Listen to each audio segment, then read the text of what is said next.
What's up with it? Y'all tuned in to another episode of Everything Boxing. I don't watch reality TV.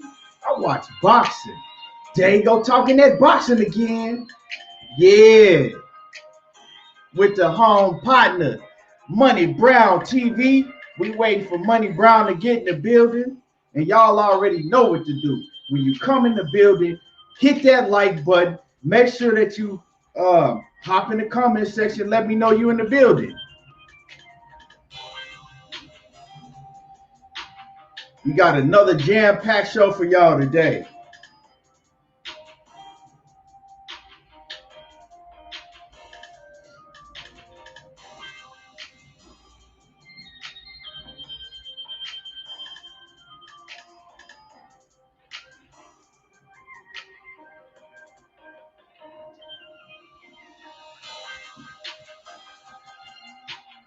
Marcus Hayes, what's happening with it?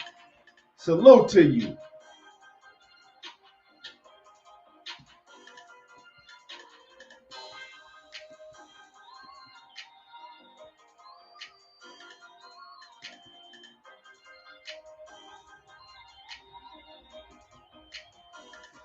Loyal to the gang, boxing talk. Kwame, what's happening with it, Kwame?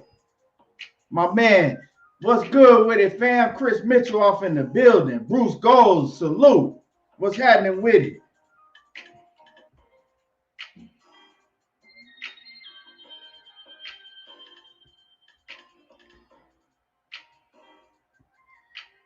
Yes, sir. Like I said, we're going to get the show started soon. Wait for Money to get off in the building. Let people get a chance to, get on, get their notifications.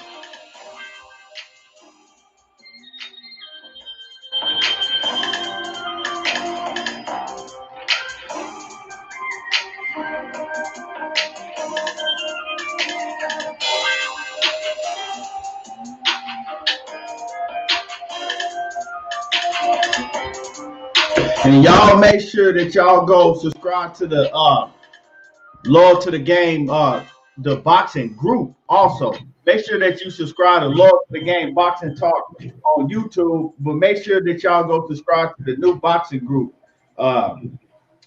It's called What's Good with It, Money. What's going down, Brody? It's called Loyal to the Game Boxing and Sports 2.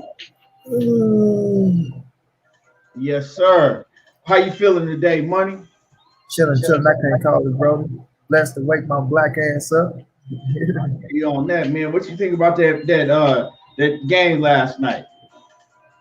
I knew Bama was gonna beat their ass, but I thought it was a good game, bro. They did enough. They stood in there as long as they could, but like you said, too many injuries, bro. And then the quarterback won 100, so you know what I'm saying?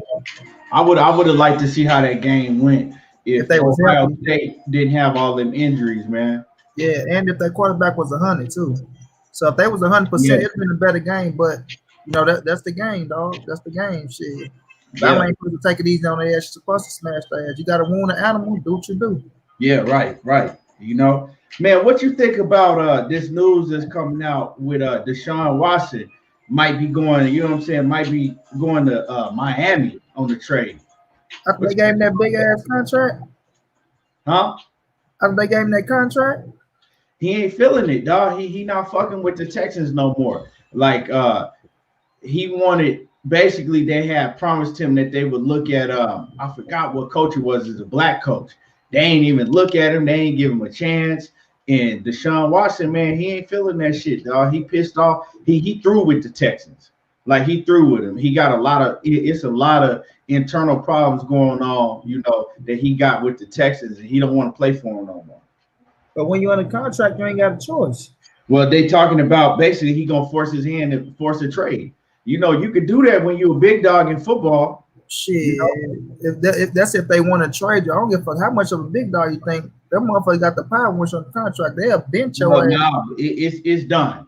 Money is done. He ain't playing in Texas with the Texans no more. So the top. I have to see that, bro. Yeah, it's crazy. You ain't heard about that. I No, thought you no, I'm had. saying no, I ain't see the news. I ain't see that. No, but I'm saying Yeah, I haven't that's seen. been the big news for the like this whole, you know what I'm saying, since for a minute now. So the thing is you know, they talking about maybe doing a swap for him and Tua and some draft picks and stuff. Miami already got a cool squad. They They just, do. you know what I'm saying, they just had quarterback problems. That's what I would say because Watson he a way better motherfucking quarterback than Tua right now. So if they can pull that shit off, if Miami can pull that off, they gonna be nice next year. If they can pull that shit Right. off, they gonna be nice. Especially because they defense getting better too. And we see how Fitzpatrick make the motherfucker go. You get a running quarterback like Deshaun Watson and he can throw that ball. Hey, y'all in business, dog. That's what I'm saying, man. But they got That's to give gonna us be some shit for that. that's gonna be interesting to see what happened with this Deshaun Watson situation. Because Deshaun Watson, he a hell of a quarterback, and you Yeah, know he ain't really never had no good line. He ain't never had no good line with the Texans either. You know what I'm saying? no. And then they fucked up and let Bill O'Brien give away motherfucking the damn receiver to Arizona, which was a stupid ass move.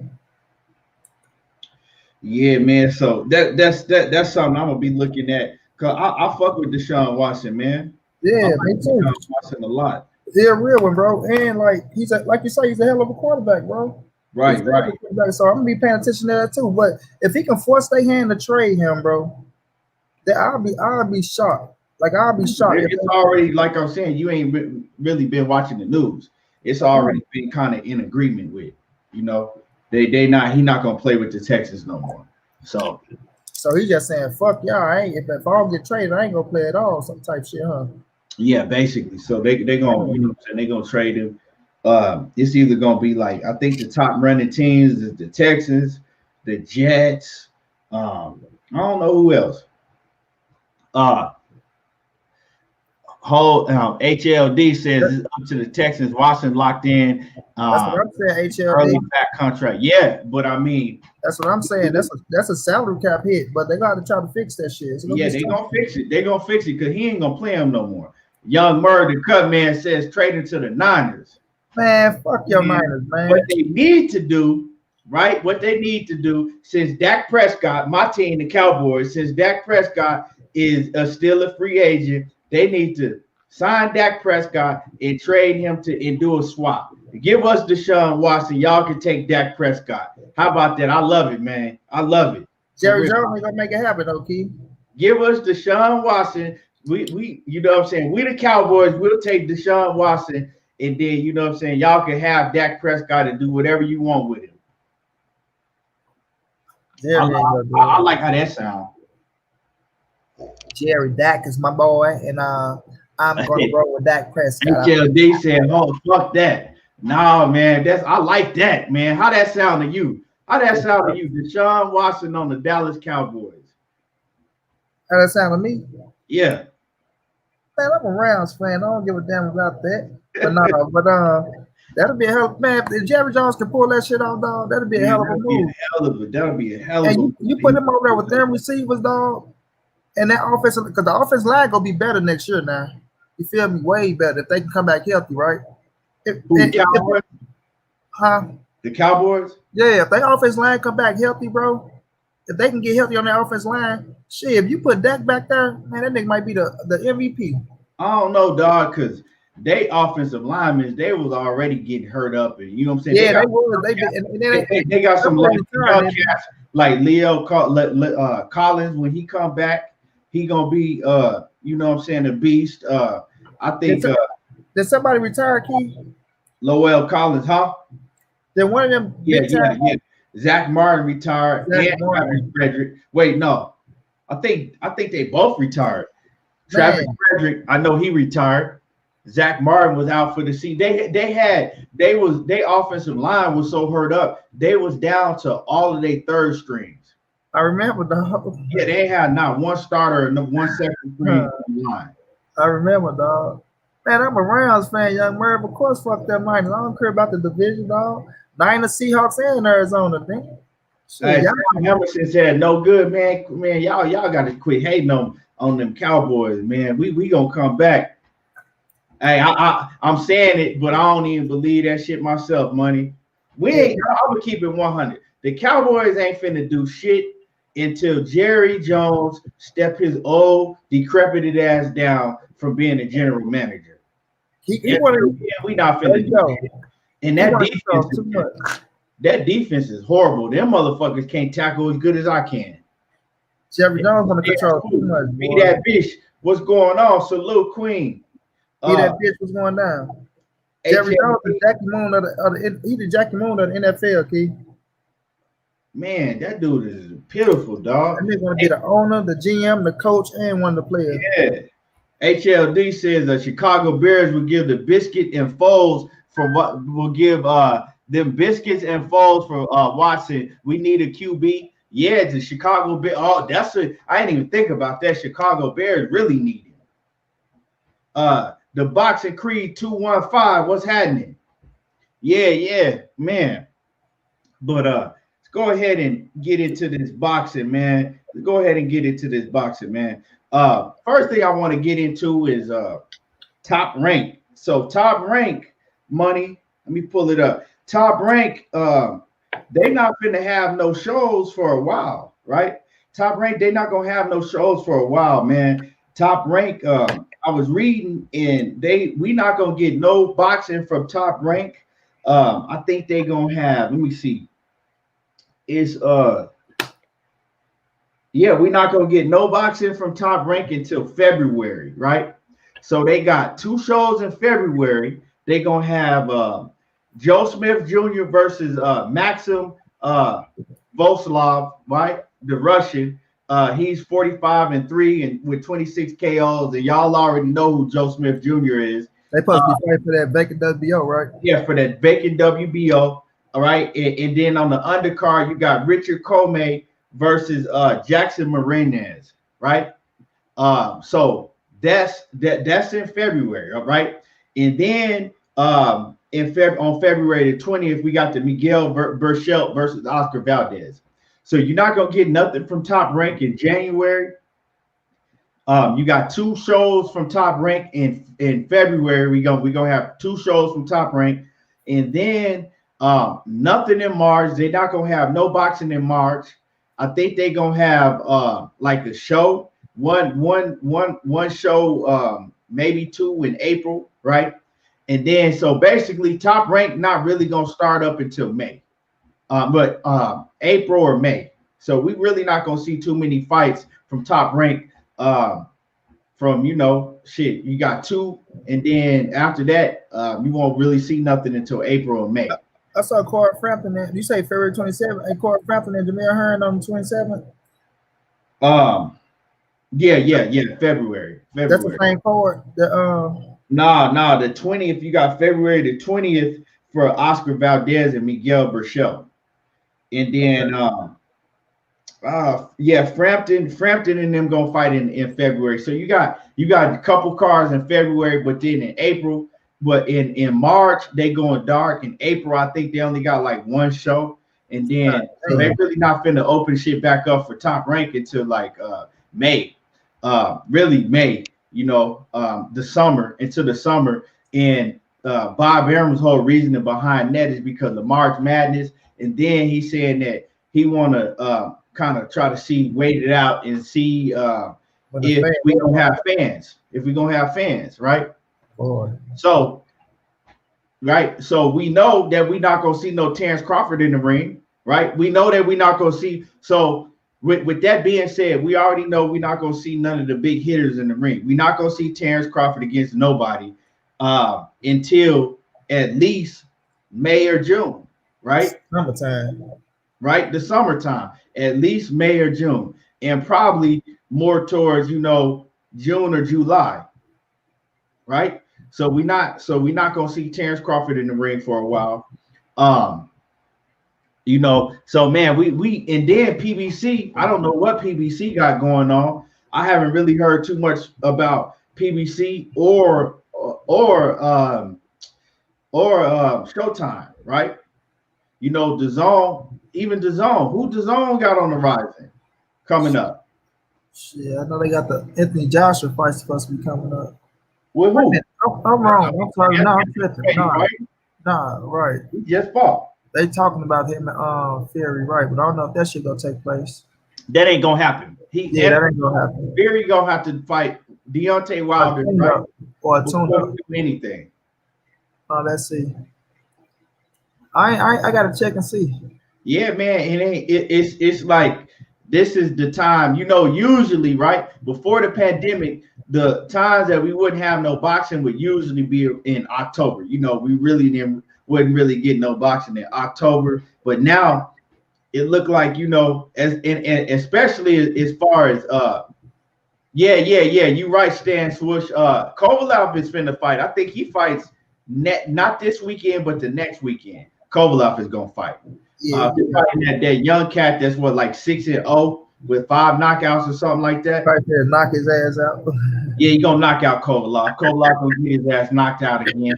You know what I'm saying? Hey, speaking of Kovalev, would you say that Kovalev is the light heavyweight version? Has become the light heavyweight version of Amir Khan?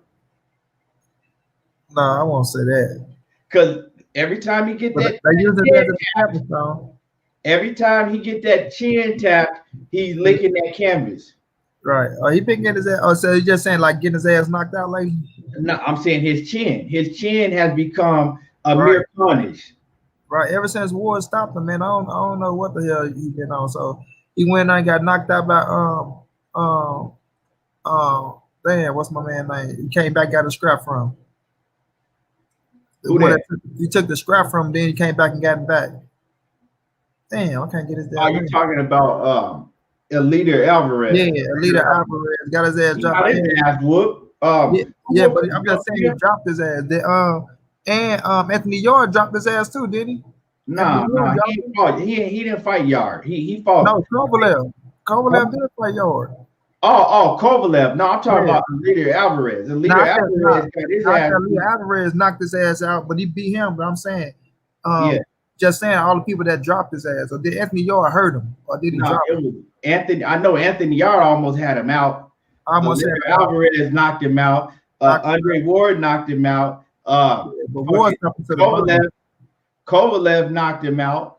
Nah, Canelo knocked him out. Kovalev. Yeah. My bad. You know what I mean. Canelo knocked him out. Right. Who else knocked him out? That was it, I think. That was it. But I mean, his last fights, he been getting his ass whooped. Yeah. I think this dude gonna knock his ass out. Yeah, he could be turning to the American if you keep playing. That motherfucker. The last fight he won, the last opponents he whooped was that that poor young lady and her dog. That's the last KO victory that motherfucking Kovalev got when he knocked out that lady and her dog. And he didn't even get the KO on her. He just broke her nose. He didn't even knock her out. He broke her nose, her ribs, and that's with his punk ass. And then he don't get no jail time. Then he go stalk the woman and shit.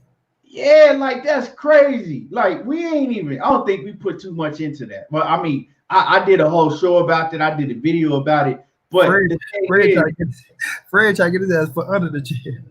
Yeah, hey. There go Fred. Come on, myself right now. You did all of that and you didn't do no jail time. Fred, he go Fred and that lady with described it. He go Fred. Yeah. Oh my God. Your neck? Oh my goodness. Hey, my brother, I'm the real shit though, money. Think about that, right?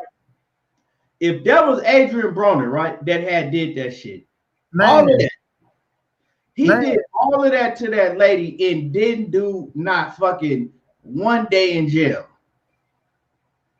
I'm talking about for real, though. They did. He did be that bitch. That nigga didn't. Man, listen.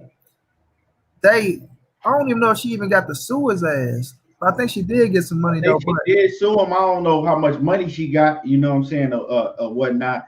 But that shit a damn shame, man. But let's go ahead and let's go ahead and dive right into it, man. I'm shout out my brother CB Sports again, man. CB Sports TV. What's happening with it? Hey, look at Pound Boss. My damn shame what they did to that dog. He booted that motherfucker. Yeah. Dude press slammed the dog and shit, nigga, like junkyard dog. And he fucking picked him up like JYD and press slammed that motherfucker. Yeah, but let's get into it, Keith. Yeah, man. So let's go ahead and get into it, man. Conor McGregor, man. Conor McGregor. You know Conor McGregor, he got a fight coming up. I think he got a fight not this weekend, but the next weekend, right? Yeah. Right. In against Dustin Poirier, right? After that, Conor McGregor, we know that Conor McGregor, the plan is for Conor McGregor and Manny Pacquiao to fight, right? Conor McGregor he talking about that he wants to become a world champion in boxing, right? The WBC champ. Yeah, he want to become the world champion in boxing. That's his next goal, is to become the world champion in boxing. Now, Mauricio Suleiman, he just spoke on it, right? And Mauricio Suleiman said that he's all for Conor McGregor becoming a world champion in boxing, but Conor McGregor has to beat another. He got to beat another, ranked. He got to beat another credible ranked opponent, and then they'll put Conor McGregor in the rankings, and then he could, fight for a title, right? Then he could fight for a title. That's crazy, man. So he comes straight from the UFC, right? 0-1. 0-1, right? Not in the rankings, and all he got to do is beat.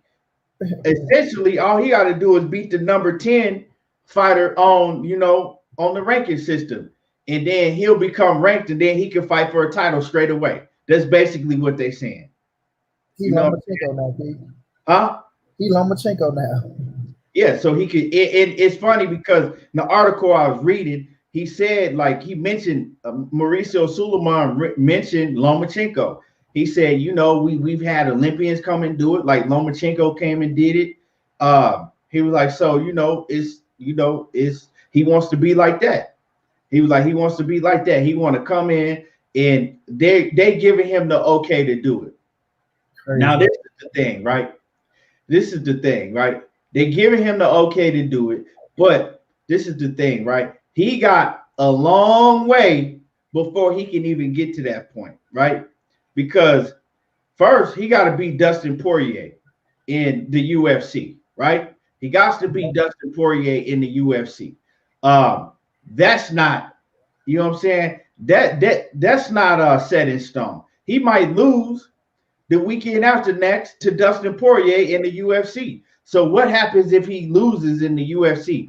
And for y'all that's not familiar with Dustin Poirier, I'm gonna pull him up, right? And we gonna go down the list of opponents that he's beat, right? So I know a lot of people really not too familiar with the UFC, right?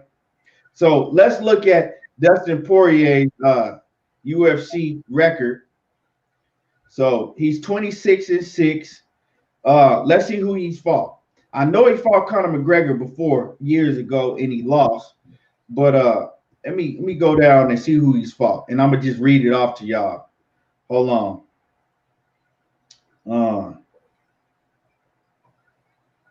So let me see who he fought, and I just read the credible names that I know that's good opponents that he's beat or lost to. So he beat Max Holloway.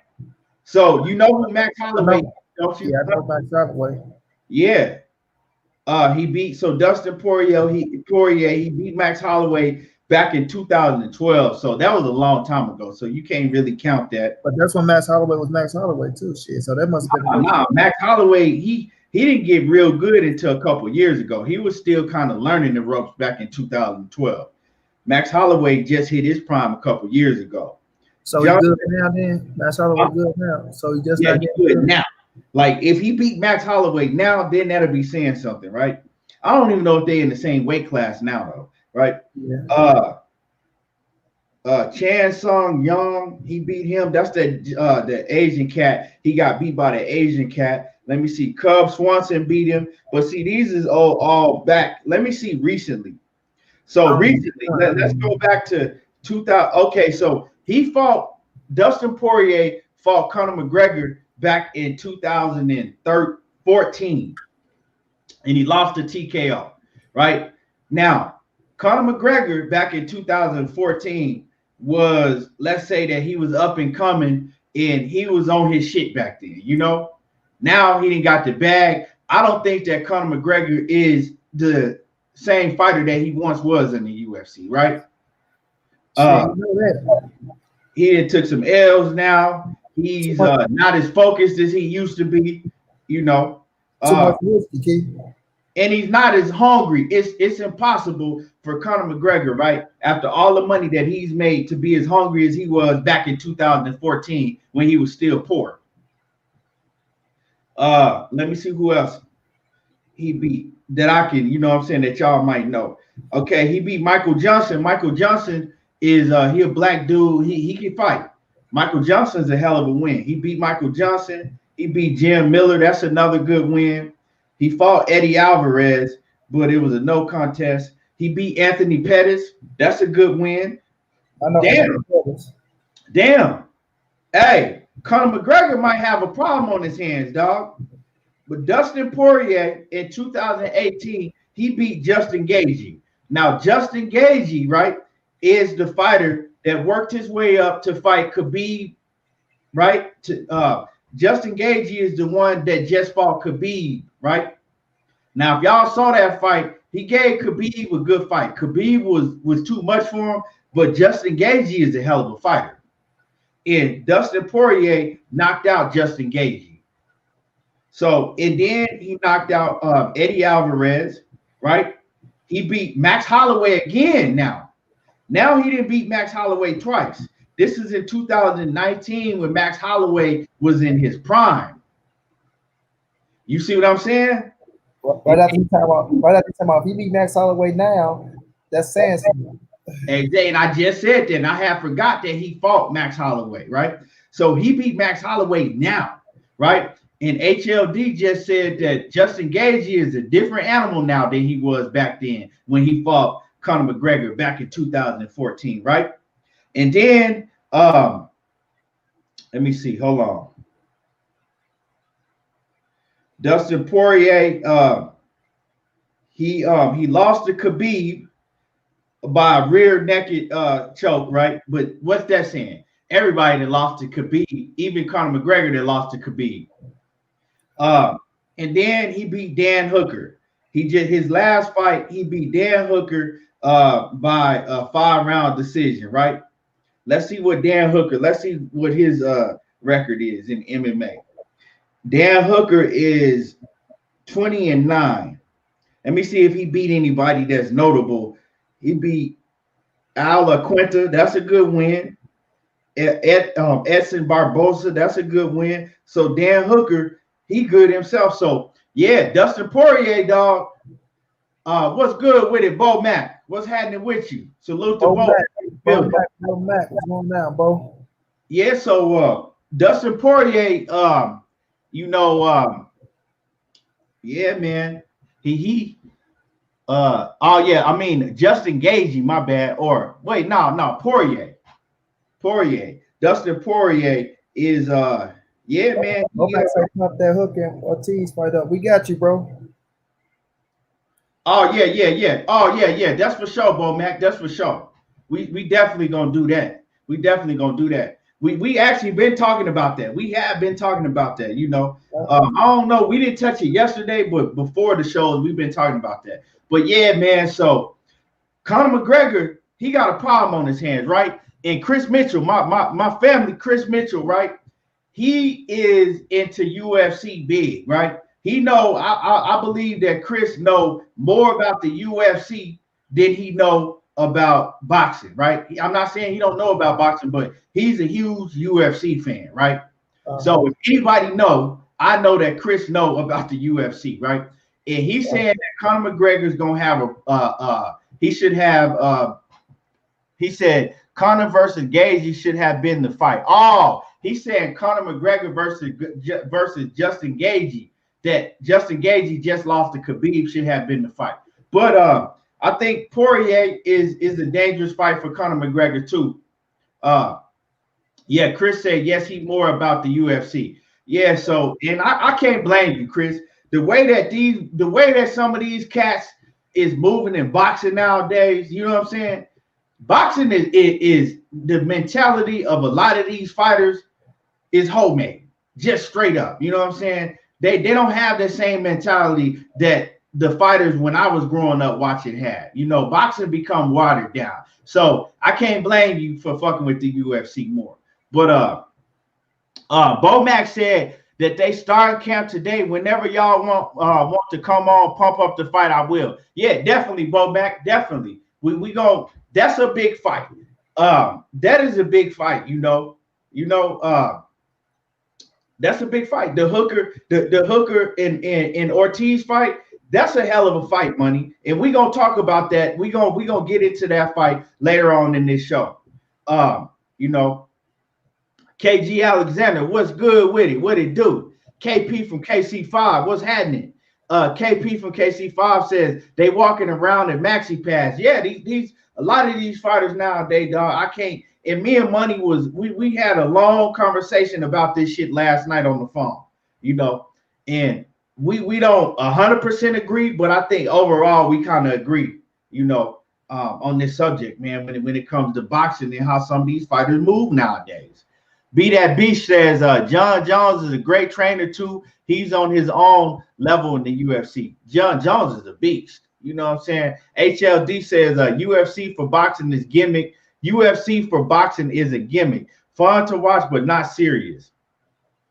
I don't understand exactly what you're saying about that. Are you saying UFC for boxing is a gimmick?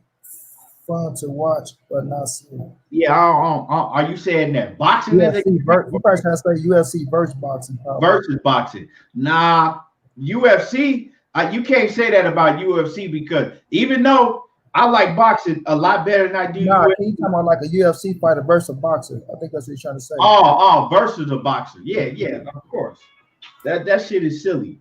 That shit's silly. They don't even UFC and boxer. A UFC stand-up fighter stance is way different than the boxing stance, right? They more squared up because they got to be prepared for the takedown. That's why they get in the ring and they look silly when they get in the ring with a real boxer. KP from KC5 says boxing is like taking a bitch on a steak dinner on a steak dinner week after week, and you never get the pussy. That's real talk, man. That's real shit. That's real talk. You couldn't have said it no better. Oh, shit. You couldn't have said it no better, dog. Y'all hit my like button. Y'all hit the like button. You know, make sure that y'all hit the like button. So back into what I was saying. So basically, my thing is Conor McGregor, he got to win this UFC fight, right? He got to win this fight that he got coming up, right? In about a week and a half. He got a fight coming up in about a week and a half, right? He got to win this fight before he talk about facing any Manny Pacquiao, because what is it going? He can still face Manny Pacquiao if he loses his next fight in the UFC. But what they're gonna make him look like if he loses? Do you see if Conor McGregor loses, right? Let's just say worst case scenario. If Conor McGregor loses in the UFC in a week and a half, right? In this fight he got coming up, do you see him still facing Manny Pacquiao? Because I was reading a report and their reports say that it's basically, guaranteed that Manny Pacquiao and Conor McGregor are gonna fight each other next. So do you still see that fight happening if Conor McGregor loses in the UFC? Shit, I probably could. I ain't gonna lie, so I probably could still see it happening, bro. Because it's like he gonna say, it's boxing. You feel me? If they saying they agreeing to the contract, then they gonna say it's over in boxing terms. So Conor McGregor gonna play the card as if I didn't lose in the boxing ring, I lost in the UFC. But the thing is, will it be as appeasing? It will still be attractive as it would be if he won. You know what I'm saying? So that's what it's gonna come down to. So they probably still make it happen because they gonna try to pump the shit up. Especially like if they saying it's official and they got their mindset on it. You know what I mean? You know how them business people be, bro. If they got their mindset on it, then that shit it's go happen. But if they depending on him to win the fight, and if they're supposed to help dig the fight up, then it's gonna take a loss. It's gonna lose some steam. You know what I mean? It depends. Then it depends on how he get his ass whooped too, Key. You feel me? Like if he go on there and just get his ass dominated or beat like that to where he got to sit out, people probably don't want to see that shit no more. But if he go on there and it's a good ass scrap, it could have went either way. Then they'll still pump that bitch up the way they want to pump it up. Right. Yeah, they could. You're right. They could. I think the only reason he's safe might be safe in the safe because it, like you said, it's two different sports. You got boxing, the UFC, and then they can even come and say, look, Conor McGregor was focusing on boxing. He don't really want to fight in UFC no more. He going to boxing. They could use that. But man, it's funny, right? So Manny Pacquiao, right, he is adamant about that he wants to face Conor McGregor next, right? That's the fight for him. He said he wants to know what it's like to be in the ring with a UFC fighter. That's something that he's been wanting to do for a long time now, right? Man. He's saying that also he wants to use that as a tune-up kind of, right? Before he gets in the ring with an Errol Spence or whoever he's going to fight in boxing next, because he's been out of boxing. Probably by that time, he's going to be out of boxing for 2 years, right? Right, 2019, yeah. So he wants to use it as a tune-up, right? Now, this is my thing, right? If y'all remember, when Floyd Mayweather fought Conor McGregor, Manny Pacquiao was one of the main ones, and I fuck with Manny Pacquiao. I like Manny Pacquiao, but Manny Pacquiao was one of the main ones that was talking shit, saying that Floyd Mayweather was putting a black eye on boxing, facing a UFC fighter, right? He was kind of ruining the sport, putting a black eye on boxing, facing a UFC fighter. Now he's, now he's doing it, right? Now he's doing it. Now he's going out there and he pressing for a fight with the same man that Floyd Mayweather fought and beat. Manny Pacquiao has a history of contradicting himself, right? Let's go back to the drug tested thing let's go back to way back when Manny Pacquiao was such against getting blood testing, right? He didn't want to get blood tested when Floyd Mayweather was the first one in the sport advocating for blood testing in boxing. Manny Pacquiao was against that, right? He didn't like needles. He was scared of needles. Taking blood, randomly would make him weak and this and that, right? And then, he gets knocked out by Marquez, right? He gets knocked out by Marquez. Hey, don't forget to mention he had tattoos while he's scared of needles. Yeah. Well, everybody know that, right? He had tattoos, but he was scared of needles. I ain't gonna go into that. But he gets knocked out by Marquez, right? Marquez knocks him out, and then he goes and says that he thinks that Marquez was on something, right? He thinks that Marquez was using PEDs, and then after that, he wanted all his fighters to be tested, right? These are facts. After he got knocked out by Marquez, he started talking about he thought Marquez was on something, right? And then, right, he wanted all his fights after that to have random blood and urine testing, right? All the way up, random blood and urine testing, all the way up into the Keith Thurman fight. Now, money. I ain't saying nothing, but if you think I'm saying something, I'm saying something. You take it how you want to, right? All the way up into the Keith Thurman fight. Then mysteriously in the Keith Thurman fight, they had drug testing, but it wasn't no random blood testing in the Keith Thurman fight. That's interesting. But like I said, it's a contradiction, right? It's a contradiction because what it makes it look like, right? When we go back to the Conor McGregor and Manny Pacquiao thing, salute to Blue Blood Sports TV. My brother Blue Blood off in the building. Blue was going down, big bro. Right? So look at my bro Will McClady too. Was going down, Will.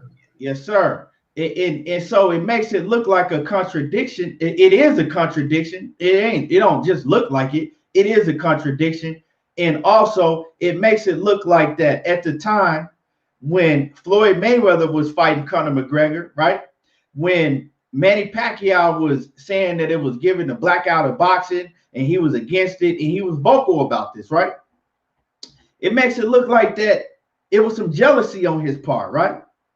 Because Floyd Mayweather was getting that bag and getting all the attention once again in the spotlight, and Manny Pacquiao was sitting on the sideline, or like a little kid on the outside looking in, peeking through the blinds. He can't go out to play. The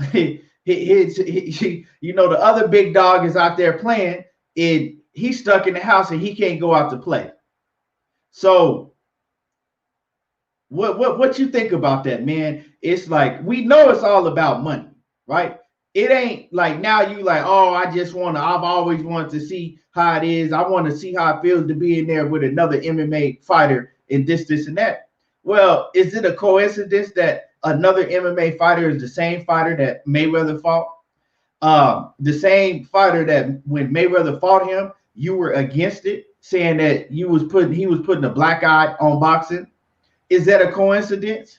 And I'm gonna give it to you after this, Money. Or do you think that Manny Pacquiao has some jealousy, right? And Manny Pacquiao wants to backdoor Mayweather, right? Do Conor McGregor worse than what Mayweather did, knock him out in more vicious fashion and earlier than what Mayweather did, to be able to, try to advocate for another Mayweather rematch, even though they both old. What do you see, about these whole, circumstance surrounding this Manny Pacquiao in Conor McGregor situation? I mean, they gonna follow Floyd footsteps, bro. Floyd always set the standards. But when like you say, he was one of the ones that's saying, oh, he's disrespecting boxing. He's not a real fighter now. He's not being a real fighter. And even went out on a limb and said he would never do it, if I'm not mistaken. But I do remember him saying that they asked him that he'll never do it. But now all of a sudden, you know what I mean? You bring your ass back trying to get a Mayweather fight, right? Because we all know that's the reason he came back to boxing, to be honest. He got his ass stuck over on PBC side, you know what I'm saying? Because he thought if he beat Adrian Brown, he'd get Floyd. He thought that shit was going to work, but it didn't work. Floyd, like, I'm not fighting you again, motherfucker. It is what it is. So he got his ass stuck on the PB side with them hungry young lions over there, and that's why he had to come on and fight Keith Thurman and shit like that. But now it's to the point to where, he looking for a cash out, right? So he looking like, shit, easy fight, big money, shit, why not? But try to hype it up like, oh, I want to get into the ring because I've never been in the ring with a UFC fighter. Man, if you somebody you want to get into the octagon because you've never been in the UFC, I would say okay. But you somehow get into the ring with a UFC fighter, like, what type of competition? Like, that ain't gonna be no competition. Like I said, Floyd carried Conor McGregor for them 10 rounds. We all know that. Floyd didn't go in there and do nothing special. Floyd didn't train. Floyd knew once he started putting hands on Conor McGregor, because like Keon said, the stand-up game in boxing is not the stand-up game in the UFC, bro. And Manny Pacquiao is not the type of fighter that's that smart to carry Conor McGregor. He's not going to carry. His whole mentality is kill, kill, kill. So he gonna go in that motherfucker and knock Conor McGregor ass out in 1 or 2 rounds, right? Because that's what he gonna do. So you can miss us with the, oh, I wanted to see how it be, how it would be if I get into the ring with a UFC fighter. He can't kick, motherfucker. He can't choke, can't grab. So we all know what's gonna happen. You know what's gonna happen. But you're trying to say that shit to try to, take the eyeballs off you for fighting this UFC fighter and for you saying the shit that you said, bro. You know what I mean? So at the end of the day, just keep it real. Shit, I'm going in there. I'm going to fight for the money. I'm old. I did everything I need to do in boxing, right? I came back for Floyd. I still end up making more history of beating a young motherfucking Keith Thurman. That's a hell of a win. Can't take that from him. But I'm not trying to see Errol Spence or Turnbull Crawford. You know what I'm saying? That's the fact of the matter. You don't want to see Errol Spence or Turnbull Crawford because either one of them dudes going to retire your ass for real, in my opinion. You know what I'm saying? In my opinion. But at the end of the day, man, like I say, I'm not gonna knock him because he did do everything he had to do in the boxing game. Ain't like he got to prove shit to us. He don't have to fight Errol Spence, or he don't have to fight Errol Spence or Terrence Bud Crawford. You don't have to fight either or, right? So if he was to go face the Conor McGregor, right? Can't nobody shit on him for that, bro. Can't nobody shit on him for that. But you don't need to be out here capping and lying to motherfuckers talking about, oh, you want to see how this is because you're holding on to a world title, and you know you trying to down this fighter and that fighter to big up you fighting motherfucker Conor McGregor. No, no, no, no, no. You know what I'm saying? At the end of the day, just keep it real, dog. I did everything I wanted to do in the boxing game now. You know, I see this fight as a big opportunity. You know, it's a lot of fucking money, and I can just get the fuck on. But if you go do that, drop that motherfucking title. Drop the title. And you got the right to do whatever you want to do. Like people say, you got the right to choose who you want to pick. Like Mayweather tell you all day, shit, I ain't fighting them young boys. I'm not doing it. You know what I'm saying? I'm gonna go over there. He tell you straight up. Yeah, tell you straight up, shit. I'm gonna work harder. I mean, I'm gonna work smarter, not harder. I did everything I need to do. And with Manny Pacquiao, nobody can't nobody deny that shit. They can't dispute it. But don't make this shit like, oh, I got this title, I'm finna go fight Conor McGregor. And like he said, Conor McGregor just can come and get a fucking world title shot at 2 fights and things of that nature. But he not gonna get past no fucking Manny Pacquiao. He better worry about the boy over in that UFC thing. But it's just hypocritical, bro. Just hypocritical, and it just shows you, dog. Watch what you say, because the camera is a bad motherfucker. Don't be too quick to judge, because you might find yourself in that same position. And then you got to answer them questions, because somebody gonna ask that question to his ass. You feel me? Hopefully somebody asks the question. But when somebody asks you that question, you have to answer that shit. You know, so at the end of the day, man, it's gonna be what it's gonna be. We can't stop them motherfuckers from making big business. That's what life is about, making big business. And it is big business. So if they go in there and do it, kudos to them, get your money. But don't pump fake the fans out like we stupid and shit and say some stupid shit that don't even add up, bro. You know what I mean? But we'll see what happens in that shit in the future. My main thing, dog, is like like you said, man. You get to talking, right? You get to running your mouth and advocating against something, and before you know it, you in the same position doing the same thing that you were speaking out against, right? So the thing is, if you got jealousy deep down inside, make sure you keep that shit to yourself, right? Because see, this is how I look at it, right? And whatever, you know, I know let money, Manny Pacquiao get his money. I don't have no problem with Manny Pacquiao fighting Conor McGregor and getting that bag, because, you know, I'm gonna just keep it real. Manny Pacquiao does a lot for his people, and you know that we should be, you know, applauding the things that Manny Pacquiao does for his people and his country. You feel me? The world would be a lot better place if, you know, shit, a lot of these fighters and celebrities did what Manny Pacquiao does for his country. Would you agree with that, Money? Yeah, sure. That nigga, he feed it, like he really he trying to be the president, so yeah, he do a whole lot. What's it called? Humanitarian work. He do a lot. Yeah, he do a lot for his people over there. So, you know, get his money, because, you know, really, when he get money, it's going to a good cause, right? It's going to a good cause. So, but the thing is I look at it is, you know, when he was advocating against Mayweather, it was jealousy, because he was jealous that Mayweather wasn't getting in the ring with him. And then, you know, shit, all eyes was on Mayweather, and he was left out. He was mad and he was jealous. So, but, you know, turn around and he trying to do the same thing, because he knows what type of money that makes, right? He don't want to get in the ring. See, that's it's jealousy, but then Manny Pacquiao is lying too. He's lying. They say all politicians lie. That's a fact, right? But he lying. He telling lies, you know, when he's saying that, oh, it's because he wants the competition and he wants to, you know, see how it feels to be in the ring with another MMA fighter. Well, you can spar one of them motherfuckers if you want to really see how it feels to be in the ring, in a boxing ring with another MMA fighter, right? And I'm pretty sure that you fought another MMA fighter before. I'm pretty sure that you didn't spar in your 26-year career. You sparred another MMA fighter, right? So that's awesome, bull. You know what I'm saying? That's awesome BS, man. I don't believe it. We know what that's about. But with that being said, right? Manny Pacquiao and Errol Spence. That's supposed to go down, right? Manny Pacquiao saying that he gonna fight Errol Spence after he faces Conor McGregor. Now, before we get into the ins and outs and the outs and ends of that, I asked myself this. I said, okay, if Manny Pacquiao, right?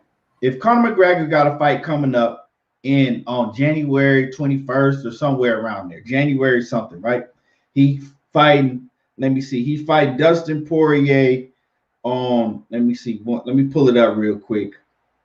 He fighting Dustin Poirier on January the 23rd, right? So he's fighting, so right, that's in January. Now, if Conor McGregor gonna fight Manny Pacquiao next, right?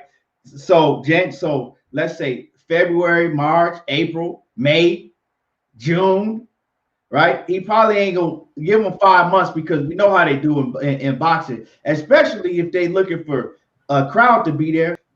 Conor McGregor gonna have to train for the boxing at least 4 or 5 months. Well, not training the whole time, but you got to give 4 or 5 months in between the next fight, right? For let's say July, right? So July, Manny Pacquiao and Conor McGregor fight, right? They make that fight in July because we know that fight gonna need some time. That's a big fight. MMA, boxing, cross promotion, all of that. That's a huge fight, right? So let's say the earliest I see that happening is July, right? So that happens in July, August, or whatever, right? In the meanwhile, what does Errol Spence do?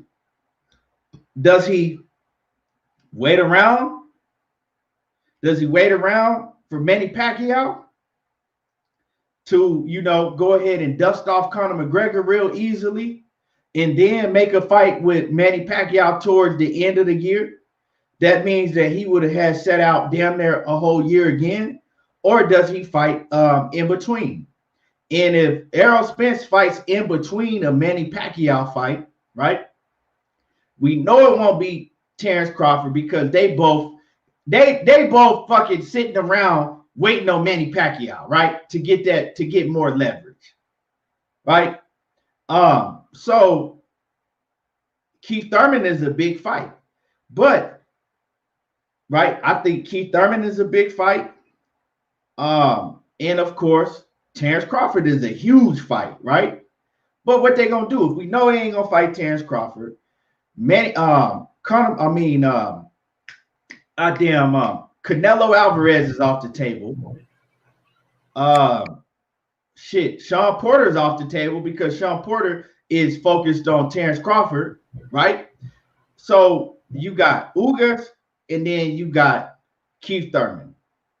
Keith Thurman is a big fight. Ugas, it's a big fight because it's Errol Spence, but it ain't like no Keith Thurman fight. I said yesterday, if he's not getting in the ring, and I made it clear yesterday, if Errol Spence is not gonna get in the ring next with my man Terrence Crawford, right? I don't want to see him in the ring with nobody else if the name ain't Manny Pacquiao, so we know that's not going down. So basically, Keith Thurman. Ugas is cool, but you can't, to me, I don't want to see him choosing Ugas over Keith Thurman. So do he fight one of them, right? I don't see him fighting Keith Thurman because that's a huge fight. So a Keith Thurman fight is a pay-per-view fight, a huge pay-per-view fight. And then could you see him doing a huge pay-per-view fight with Keith Thurman, right? And then coming back in, say, 4 months later and doing another huge pay-per-view fight with Manny Pacquiao? I don't see it. Not today. Not the way that these fighters, that boxing goes down today. I don't see it happening. So does he sit on the shelf and wait for a Manny Pacquiao? Or do he have kind of like a stay ready bout in between with Ugas or his mandatory? What do you got? What do that's the question that I want to know next. And then we'll get more into, more into the Manny Pacquiao and Errol Spence, right, situation, But what you think? What do you see Errol Spence doing in the meantime? Because he's going to have to wait on Manny Pacquiao if that's the fight that he really looking forward to, right? And all that's doing is pushing the Terrence Crawford and Errol Spence fight. So it don't even look like we're gonna get that fight this year. So how do you see this whole thing playing out? Man, I'm gonna say this. Yeah, PJ Hacker Master. Yeah. He do got an IBF mandatory, I believe too. So what fight is playing out?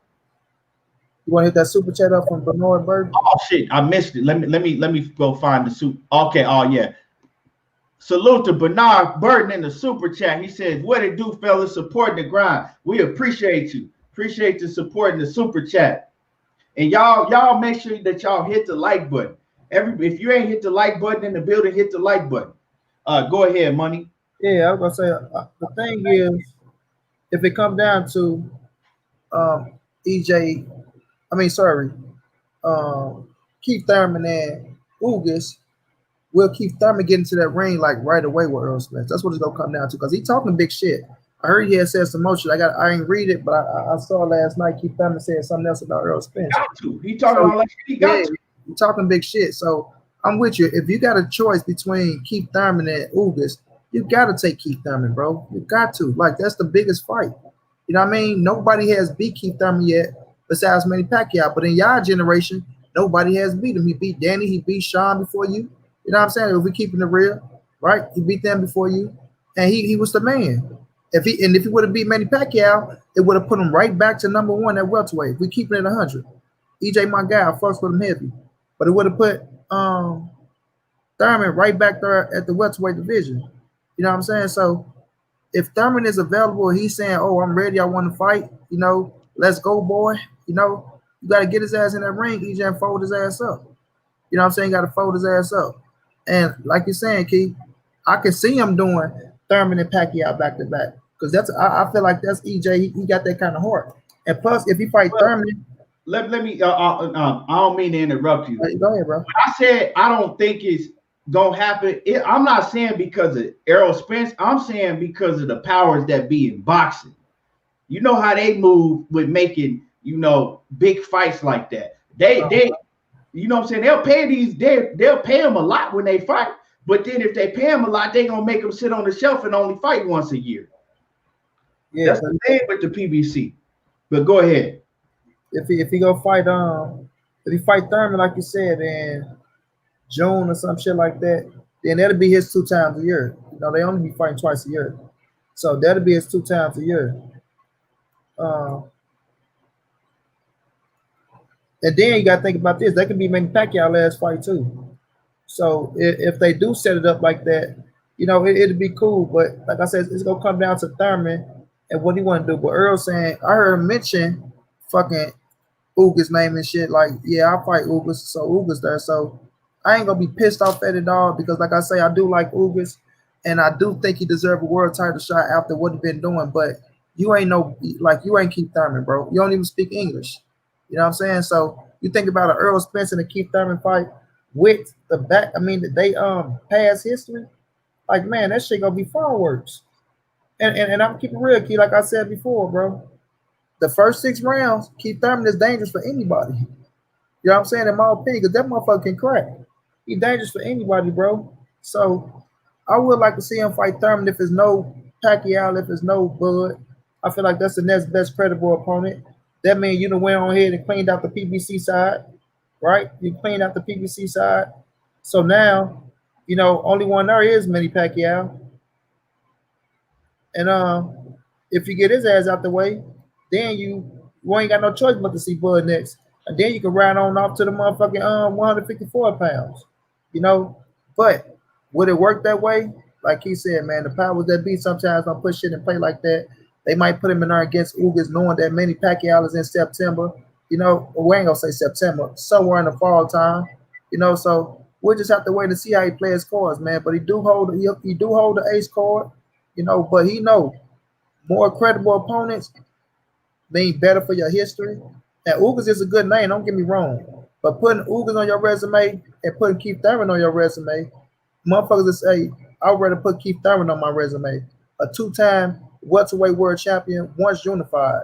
You feel me? So at the end of the day, just how he plays cards, bro. But I can see him. I can see that. I can see Thurman and Pacquiao back to back. But it's gonna come down to Errol Spence. It's gonna come down to him. He got to put his little ego to the side too. You feel me? He got to put his little ego to the side too and take that Thurman fight if that fight is start, Key. So, but check this out though, right? Because we get to talking, we talk facts. But my whole thing is we keep it straight down the middle. It ain't no motherfucking bias, People can feel how they want to feel. But if I'm gonna give the same energy, right? EJ, that's my man's. Everybody know I fuck with Errol Spence heavy, but I'm gonna give the same energy to him that I do everybody else, right? And Errol Spence, I don't want to see him in the ring, right? If he has a choice of Keith Thurman and Ugas, right? And we all know how Keith Thurman did him, but that's beside the fact. And I'm gonna say this, right? I don't want to see him in the ring and pick Ugas over Keith Thurman because one is because of what he said in the past about Ugas. He was clowning about how many L's Ugas had on his record, right? Because Ugas had been calling EJ out, right? A couple years ago. And Errol was laughing, talking about, don't this nigga got like 5 losses? You remember that, Money? Yeah. So I remember when they were trying to say Ugas over. Well, that's when he had took the Mikey Garcia fight when people was trying to tell him which one he was gonna pick, and Mikey Garcia was the bigger name. Yeah, and he was saying, and he was laughing, talking about, don't Ugas got like 5 losses, right? Right. So you can't come back and contradict yourself, right? And fight Ugas if it's between Ugas and Thurman, right? If that's your 2 opponents, but because for one, that the tougher fight, right? If Thurman is at 100%, is Thurman. For 2, Ugas has how many losses you said he had? Exactly. He got all them losses on his record. Keith Thurman only got 1 loss. Keith Thurman is his only loss. You can say what you want about Keith Thurman, but Keith Thurman's only loss is to the man that you trying to fight, right? The man that you want to fight more than you want to fight anybody in boxing right now, Manny Pacquiao, right? That's the only one that Keith Thurman has lost to. Ugas got, 5 losses? Also, Ugas, his last loss was to Sean Porter, a man that you already beat. So, what are you going to prove if you go out there and beat Ugas? I don't think nobody, right? Ain't nobody in boxing is going to be shocked and going to be talking about, like, damn, did you see EJ, man? He just went and beat Ugas. Nobody going to say that, dog. And I'm just keeping it real. Like I said, I'm going to keep the same energy with everybody, straight down the middle. Curtis Anderson, salute. The boxing historian, the boxing encyclopedia, Kurt Anderson, right? What's going down, big bro? Right. So I'm gonna keep the same energy. Nobody is gonna be talking about, did you see Errol? Oh my God, he just beat Ugas. That's not, what I'm saying? Okay, Ugas is a solid fighter. Don't get me wrong. I'm not gonna take nothing away from Ugas, but that's a tailor-made style for Errol Spence.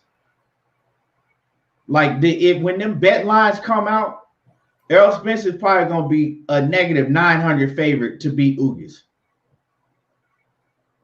Right? Ugas got a very slim chance of beating Errol Spence.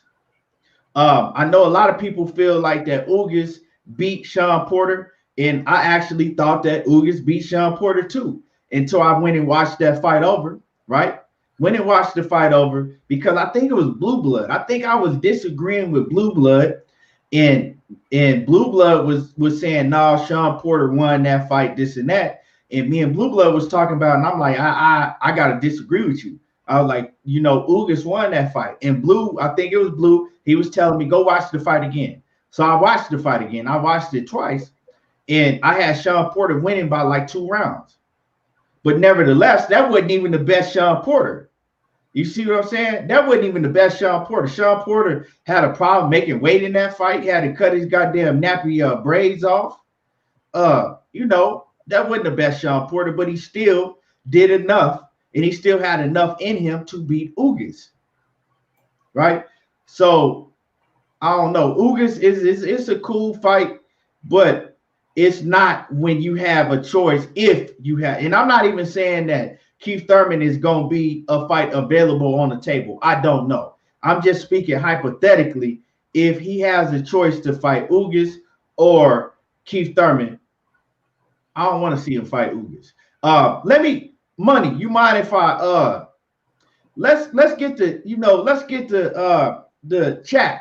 I want to know what the people in the chat, what the people would want to see. So I want to know, who would y'all rather see Errol Spence fight? Ugas or Keith Thurman? And put your answer in the comment section. Ugas or Keith Thurman? I want to see what everybody want to see. Because I might be wrong. Maybe people want to see Ugas.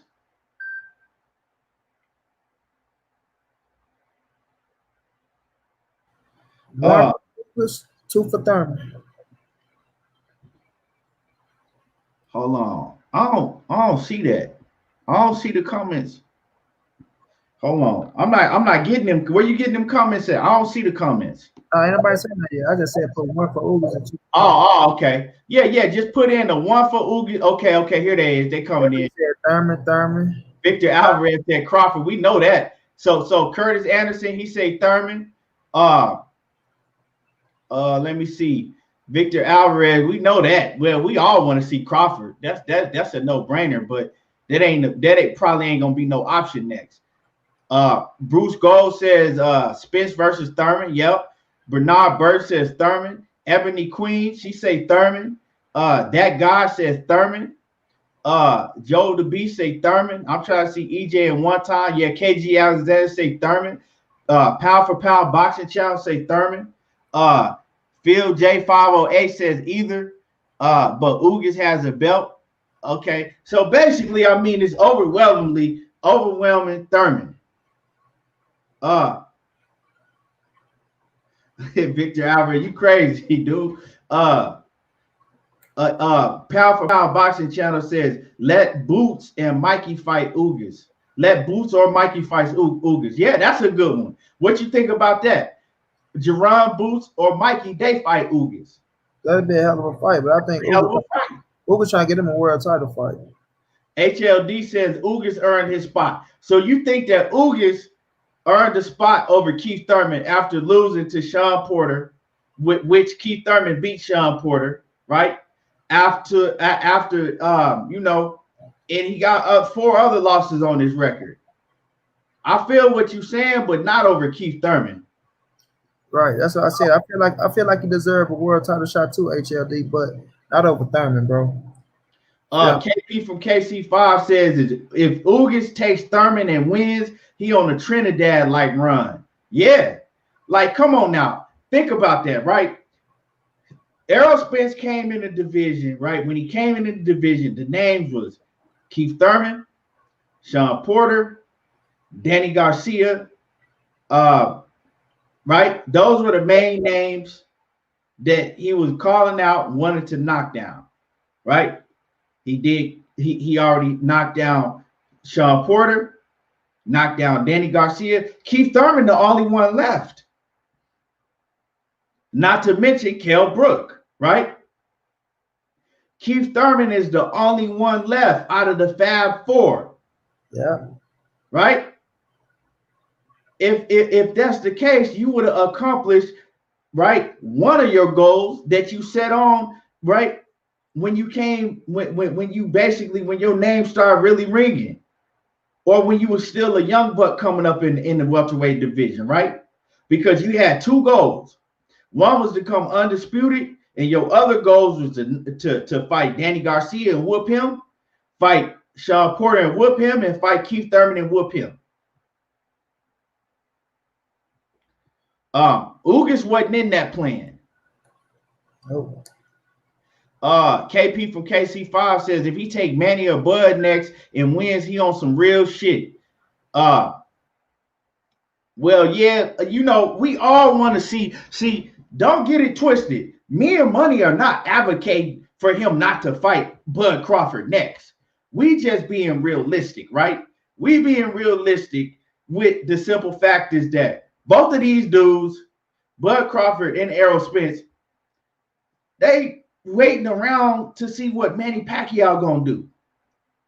So I don't see neither one of these cats fighting each other right next, unless Manny Pacquiao just comes straight out and say, "Look, I'm fighting Conor McGregor and I'm retiring after that. Here's the belt." Other than that, they finna, you know what I'm saying? They finna hold that off until Manny Pacquiao fight one of them next. That's what I see. What you see? What you see, money, when it comes to that? You say holding off Manny Pacquiao? I'm saying that I don't see a Bud and Errol Spence fighting each other, right? Oh yeah. Right now, because both of them are kind of, waiting on Manny Pacquiao. Yeah. I said the only way I see a Bud and Errol Spence fight next if Manny Pacquiao just come out and say, "Look, I'm fighting Conor McGregor next, right? And I'm retiring after that. Here's the belts. Here's the belt I got, right? Here's the WBA belt. Y'all can do what you want. I'm fighting Conor McGregor, and then I'm going after that." That's the only way that we'll see a fight between Errol Spence and Bud Crawford next. Other than that, we're not gonna see it. So we have to speak realistically, right? We got to speak realistically about what's the next step. That's why I'm talking about these other opponents, right? Yeah. So I mean, that's why I say Bud and Mikey Garcia just called Bud out. So he got a little variety pack right there. You got Sean Porter now. You got Mikey Garcia. You know what I'm saying? Even Ub is a challenge for Bud Crawford. So he got some fights there, So we'll see how they play them cards. But yeah, I feel like, man, and that's fucked up because now it look like we won't get Bud and Earl to 2022. You know what I'm saying? When we're just looking at the landscape, you feel me? But that's the boxing game, shit. That's the boxing game. And Bud, like I said, Bud would have came out and said he accepted 40%. He'd have put EJ on the ropes. You know what I'm saying? He would have. Yeah. He would have put his back against the ropes when now everybody, right, including us, everybody wouldn't have no choice but to be like, "What you gonna do, EJ?" The man said 60-40. He said he gonna take it. What's up now? Now I'm on his helmet. I'm not gonna speak for money. I ain't gonna speak for nobody else. I'm on his helmet now. Yeah. That's how he could have did it, but he never said he accepted. He went with that ego shit. So now both of them trying to get the Manny Pacquiao fight for leverage. We know that it's a big ass fight for money and it's a fight for history, but it's leverage too between them and the negotiation table. So at the end of the day, don't blame Errol Spence because that's what they ready to blame. Oh, Errol Spence now look, he went to fight him. Now look, you finna fight Manny Pacquiao. So we already know how this gonna go. Don't blame Errol Spence. But at the end of the day, it's business. And look, if the fight happened in 2022, neither one of them is losing those skills. Neither one is losing those skills. So I don't want to hear, "Oh man, they getting old or they waiting it out." They ain't losing those skills, partner. So I ain't gonna be pissed off at it. But I don't think they're gonna make that fight happen. Nope. Not until one of them either get Manny Pacquiao out the way or Manny Pacquiao lead the sport. Yeah, man, this is like real talk. This Errol Spence and Bud Crawford shit, really low key, it's turning into it's really turning into Floyd Mayweather and Manny Pacquiao all over again, right? And it really is because we've been talking about this fight for a few years now, right? We continue to talk about this fight. We're gonna continue to talk about this fight. Motherfuckers gonna argue about it, debate about it. What does that remind you of? Floyd Mayweather and Manny Pacquiao, right? And we're gonna continue to talk about it. But we saw, right? We saw what happened the last time we had a Floyd Mayweather and Manny Pacquiao type of situation. And that was Deontay Wilder and right? It was Deontay Wilder and Anthony Joshua, right? Mm-hmm. It was the same shit. It didn't last as long as this, but the reason it didn't last as long is because what happened, money? What happened? Well, it's about Anthony Joshua. Yeah, Anthony Joshua took an L, and then Wilder took an L. So they both fucked around and took L's, right? Now that fight is off the table. And it's not, right? Let's keep it 100. It's not fucking out the question. It is not impossible for one or both of these fighters to fuck around and take a L. Then what's going to happen? It's just going to be a fight that was talked about that we never got. That's the problem with boxing, dog. That's the problem with boxing. Brandon House off in the building. Ebony Queen, she say, excuse me. She say Porter versus Crawford, Thurman versus Spence, Boots versus Ugas. That's real. That's what you would think, right? If boxing was the way that it's supposed to be, right? Or even slightly the way that it's supposed to be, right? Giving the best fights, the best fight, the fights that the fans want to see. We will see Sean Porter versus Crawford, Thurman versus Spence, and this is take, right? If you don't get Spence versus Crawford fight, right? So the next best things would be Sean Porter versus Terrence Crawford, Keith Thurman versus Errol Spence, and Boots versus Ugas, right? Yeah. Now check this out, money. Sean Porter versus Terrence Crawford, pay-per-view fight, right? Yeah. Easily do 300 plus K, right? Porter's name is a lot bigger now. Crawford's name is a lot bigger, way bigger than it was when he first last fought on pay-per-view, right? So pay-per-view fight, easily 300 plus K pay-per-views. Thurman versus Spence, huge pay-per-view fight. I think that fight easily does. Let's see. Thurman versus Pacquiao did 600K plus, right? Thurman versus Spence does that or more. Would you say that? Yeah. Thurman versus Spence, I say do 600K plus. 600K plus or more. And then Boots versus Ugas. That's a huge fight on they put it on Showtime. If they put it on Fox, that's a huge fight that at least, I see, 3+ million fans watching on TV. I'm gonna say Errol and Thurman might hit 4 to 5, somewhere around there. Well, you got to think Errol and Danny Garcia, right? I gotta take this call. Huh? I gotta take this call real fast. Okay. Well, so you got to think Errol and Danny Garcia just did 300K plus in a pandemic. Right after you already had, right? You just had everybody like what 2 million plus buy the pay-per-view with Mike Tyson and Roy Jones. So people already had spent their pay-per-view money, but Errol Spence and Danny Garcia did 300K plus. So you gonna tell me that Keith Thurman and Errol Spence, if they make it during the right time, can't do 600K plus? Because Keith Thurman gonna sell a fight. If Keith Thurman can't do one thing, Keith Thurman can talk and he can sell. And this is a fight that people wanted to see. Keith Thurman and Errol Spence, right? People forget fast. Keith Thurman and Errol Spence was the Errol Spence and Terrence Crawford, right? Before Errol Spence and Terrence Crawford. People ain't forgot. People still want to see that fight.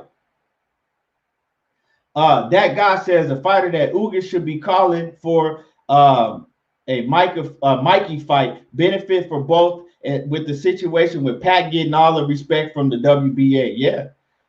Ebony Queen says, excuse me, she say, I love Spence, but neither one of them want that fight bad enough. Otherwise, Spence would do 50-50 or Bud would take the 40%. They got to come to they really what really got to happen, right? Because all this back and forth talking, ain't no motherfucking contracts being sent. You dig what I'm saying? If they really want to fight, on Errol Spence is the A side, so he got to have Al Heyman send the contract over with the 60-40 on it, right? If it don't want the 60-40, well, then he got to have Bob send a counter offer over, right? And then they really start trying to negotiate. That's when they really showing, okay, we both trying to negotiate. Until then, I'm really with you, Ebony Queen. Neither one of them want that fight that bad. We want to fight, right? But they don't want to fight bad enough. Neither one of them do. Pound for Pound Boxing says, I'm blaming everybody. HLD says, Pacquiao's true to the money.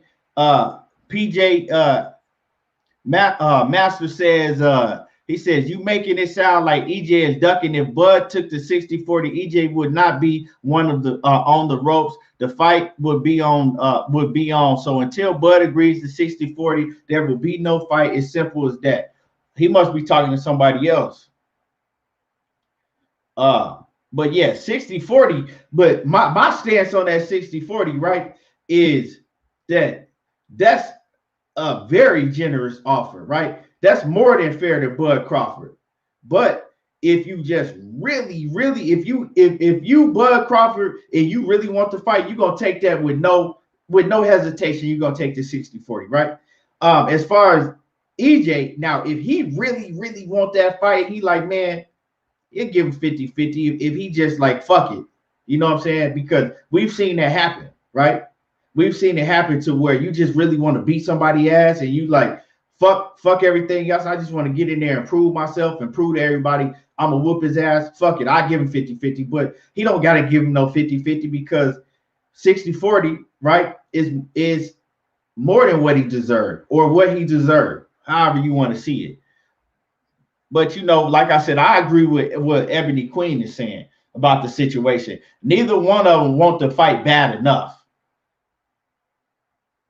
Yep, Ebony Queen says it's going to come down to who wants to fight bad enough. That's real. That guy says Thurman lost a competitive fight against Pac, kind of gets really forgot about it. Yeah, that was a split decision fight. That was a close fight. Very close fight. So if Pac-Man is supposed to be who everybody say he is, why is it so bad that Keith Thurman lost to Pac-Man? Make it make sense. Ebony Queen says, imagine if Spence came out today and said, I'll do 50-50 just to make it happen. Now we would know he ain't playing no games. And you can say that, but like I said, I'm not, if I'm Errol Spence, right, and I got all of these, because see, to him, it's no rush to fight Terrence Crawford right now. For the simple fact is I still got Manny Pacquiao. I got Keith Thurman, right? And if all fails, I still got a rematch with Sean Porter. Those are all big money fights. So really, he don't need to rush. We want to see him fight Crawford, but if I don't need to give up my leverage. You dig what I'm saying? I worked my ass off and I fought the toughest competition, right? Way tougher competition than Terrence Crawford. So I don't need to work my ass off. I don't need to work my ass off just to give up my leverage that I've earned, right? For him to take my leverage. That's the leverage that I earned, right? If I got a business, right, and I worked my ass off and put all my money into this business, right, I'm not finna come and let you just take 50% of my business without putting no money down, or you know what I'm saying? That's essentially what that is. You come on over and you could just have 50% of the business. Nah, we're not doing that.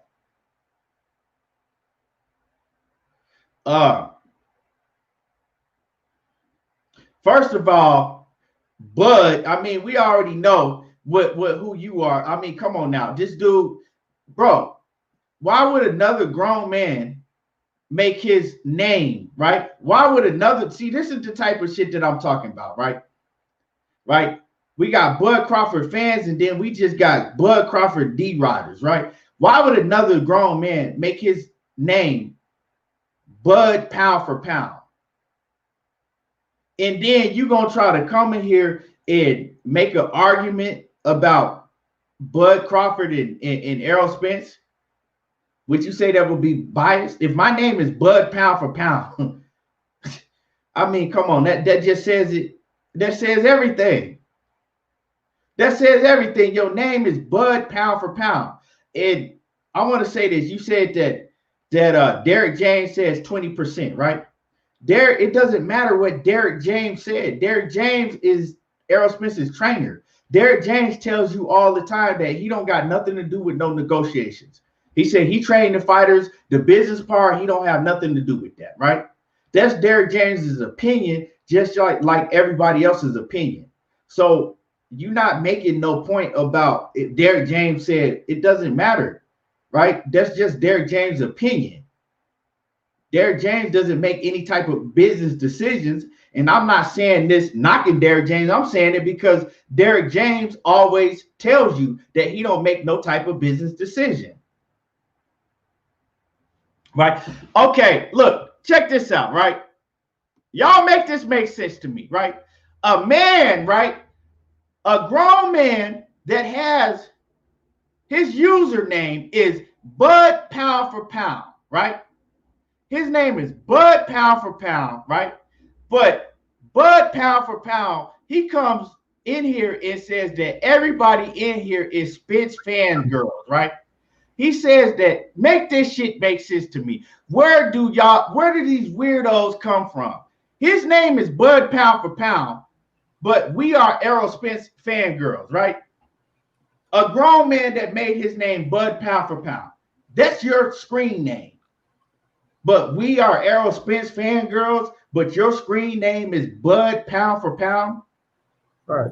Nigga, a troll. That's what Money, can you make it make sense to me? Because I'm trying to figure it out. My mind is boggled. We Errol Spence fangirls, but his name is Bud Pound for Pound. You there, Money? Yeah, here I come, Keith. 1 second. Oh, yeah. Somebody in the chat, make it make sense to me. And y'all hit the like button. Y'all hit the like button. Yeah, KG, make that shit make sense to me, man. This man's name is Bud Pound for Pound, but we are all Errol Spence fangirls. But another grown man, it made his screen name Bud Pound for Pound. Who made you? Who make these motherfuckers for real? Like, I don't understand. I be wondering, like, what was your parents like? What was your mama and your daddy like? Because you know what? He ain't got no profile picture. And then his letter, right? The letter on his profile picture is a B for Bud. Right?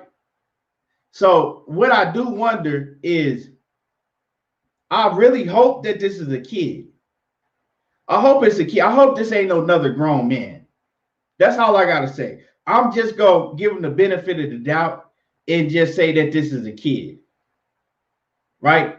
I'm going to just leave it at that. Bud Pound for Pound, are you a grown man or are you a kid? I'm going to let him answer that. KG Alexander says, I can't do this. Is straight full-blown Johnson riding weirdo, big time. Real talk. Ebony Queen says, I don't understand why they hate on Spence so much. They act like people can't like both of them. Yeah, like, you know that most people in here, right? Most of us in here, we ride with Errol Spence and Terrence Crawford. But we talk about the facts, right? When you talk about the facts, like I said yesterday, when it doesn't benefit your narrative, right? When you don't like it, then a motherfucker is a dick rider and a fangirl and this and that, right? But if we go with your narrative, then everything all good. Anyway, but yeah, man. I don't know what happened to Money, but yeah, man, it's just crazy how some of these dudes roll. It's crazy. Yeah, my shit cut out on me. But yeah, you good? Yeah, he coming here as a troll. As a troll talking about Bud, Pow, everybody hating on Spence. Like, they come here, they don't listen to nothing. You feel me? And just want to speak to get aroused out of motherfucker. They want to get acknowledged. That's what that is, bro. They want to get acknowledged by some damn men. That's how weak they be. They come here to get acknowledged by some damn man. You feel me? All these women in the world, you want to come and get acknowledged by men. Just tell you what type of niggas they is, bro. Shit terrible. Nigga, that's just like me, right? Changing my name to EJ the Truth, right? Right. And then I go in and call, and then I go in and be like, oh, y'all ain't nothing but some Terrence Crawford's dick riders. Look at y'all. But my name is EJ the Truth, right? I didn't change my whole name. I'm a grown ass man. And I didn't change my whole. I'm living vicariously through another man. Or another man that you older than. Yeah, right. Another man that I'm much older than, and I'm living vicariously through him. Kind of shit is that, dog? I don't understand these dudes, man. It's like this, Ebony Queen. That's why I say it hurts them so bad to get credit to Errol Spence. It Hey, what BFTV say?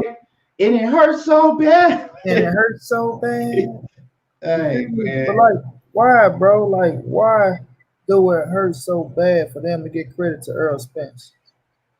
Like, I don't know what it is, bro. Like, if you go find the ones that ride for Terrence Bud Crawford, bro, it's rarely you'll find one that say, man, yeah, Spence a bad motherfucker, bro. Let's go big. It'd be, oh man, that dude ain't shit, man. Or y'all ride EJ this, y'all do that. But what are y'all doing for if we ride EJ balls, how that shit y'all want to say? What the fuck are y'all doing for Terrence Bud Crawford? Like I just don't see it. Like, what are y'all doing for Terrence Bud Crawford? You feel me? But it's crazy, bro. It's crazy. Man, I don't know, man. I don't understand some of these dudes. These dudes, man, you have it's crazy though, dog. But this YouTube and internet shit is real crazy. You have dudes that come and get blocked and make 10 separate accounts just to go in and troll, and I don't understand it, dog. And then they come talk to two dudes who give Bud Crawford all the credit in the world. All the credit in the world. They come talk to two dudes to give Crawford all the credit in the world. All the time. All the time. They people even know that, right?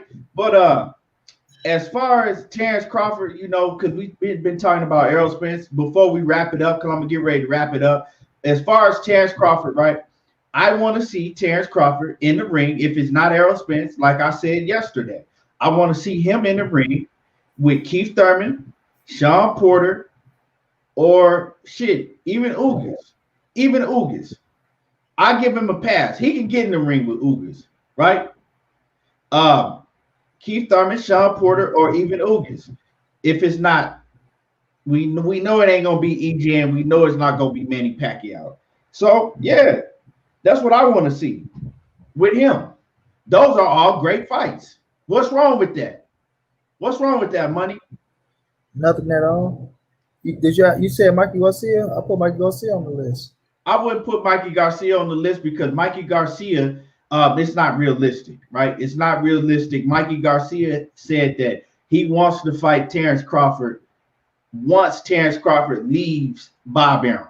So that's what he said. Oh, right. Yeah. So right.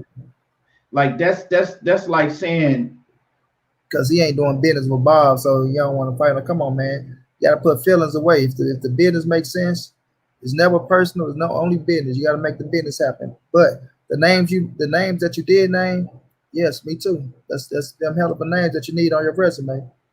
But before we shake out, Key, let's talk on Maurice Hook and Virgil Ortiz a little bit. Yeah. And we're going to try to get, you know what I'm saying, we're going to eventually, we're going to set it up. We're going to get Bo Mac on here. We're going to try to get Maurice Hooker on here, man. Right. Yeah, we're going to try to get Maurice Hooker, definitely Bo Mac, Virgil Ortiz and Maurice Hooker fight is going down in March. It's March. What is the date? March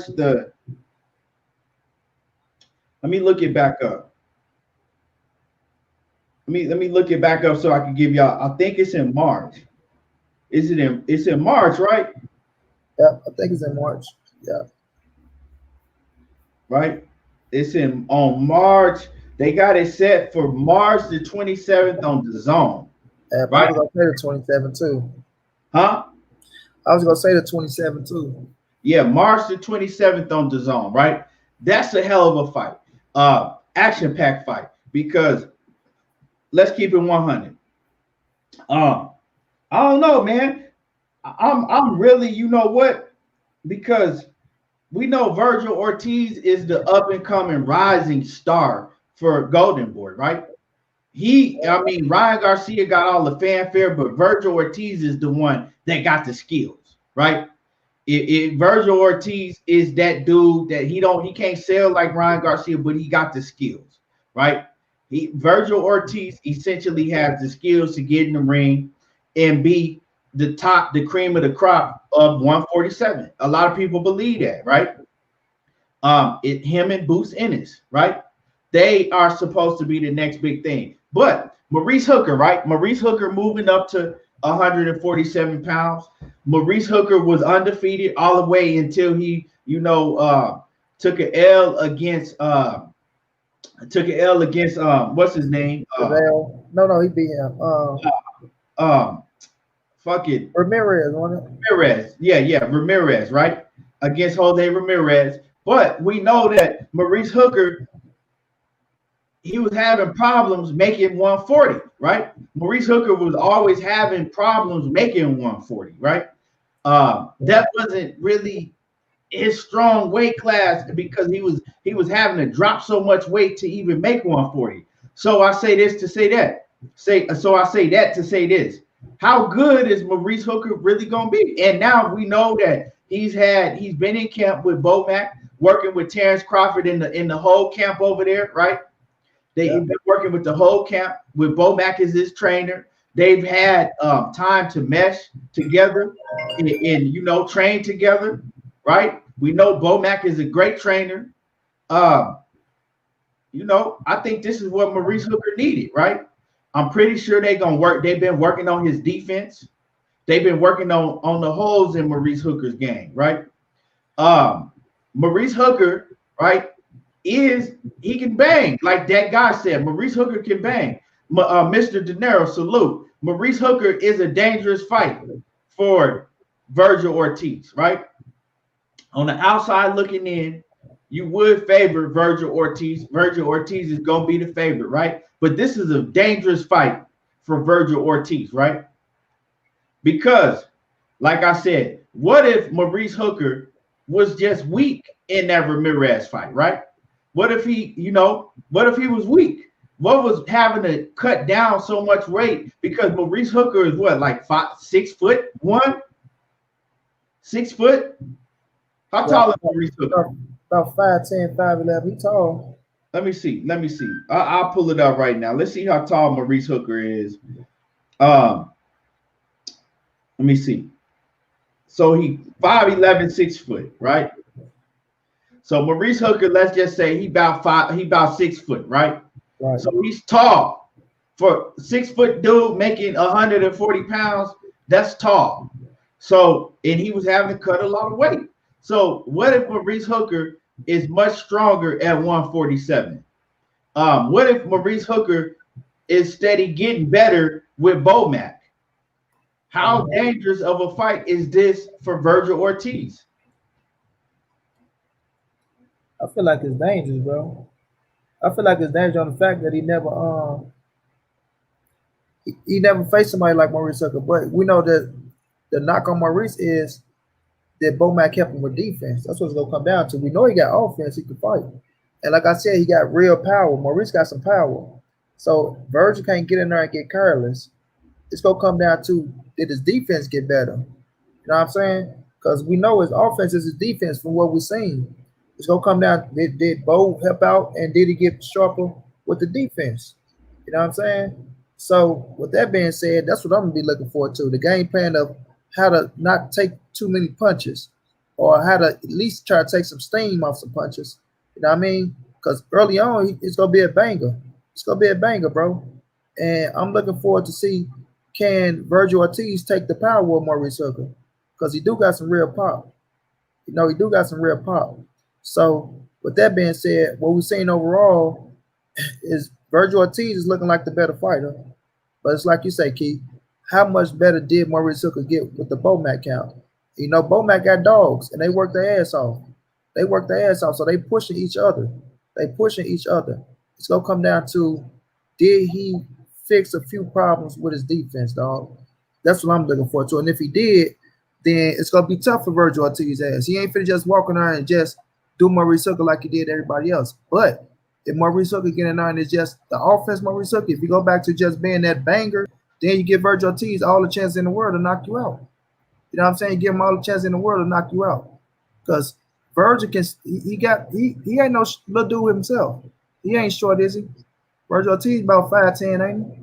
I don't know. He's not.